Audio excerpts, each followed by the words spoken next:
Welcome to the deficit-populism doom loop. Economies across much of the rich world are struggling.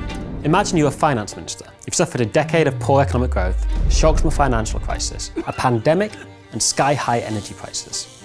Now, public debt is worth more than your country's gross domestic product. Interest rates are at their highest in years, and merely servicing outstanding debt is taking up an ever greater share of tax revenue. On the one hand, you have to satisfy your creditors. On the other hand, you need to please voters, who are increasingly turning to populist parties instead. This is the deficit-populism doom loop. Ministers face both big deficits and voter revolts, and there's little way of satisfying both the bond markets and the barbarians at the gate. So what are your options? Studies show that austerity does not have to be a barrier to re-election, partly because governments can time it well before voting day. I will now form a majority Conservative government. But they also reveal that over time, austerity saps support from mainstream parties. In Britain, France and Germany, populist parties are already on the rise, and they're wooing voters with promises of low taxes and more spending.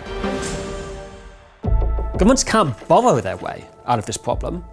High inflation and interest rates are more likely when governments take out large loans, and that won't be popular with voters. Tax rises won't help either. They may be less likely to fuel populist support, but they could also be worse for long-term economic prosperity. Fast growth is the ideal way out of the doom loop, but it doesn't look likely.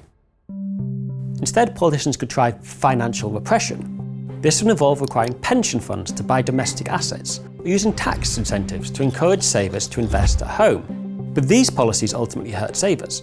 It's not hard to imagine a backlash from voters. Governments, therefore, are in a real bind. Pity the finance minister hoping to keep debt burdens under control and the hard right at bay. But they can comfort themselves with one thought, that their potential populist successors will be in the exact same situation.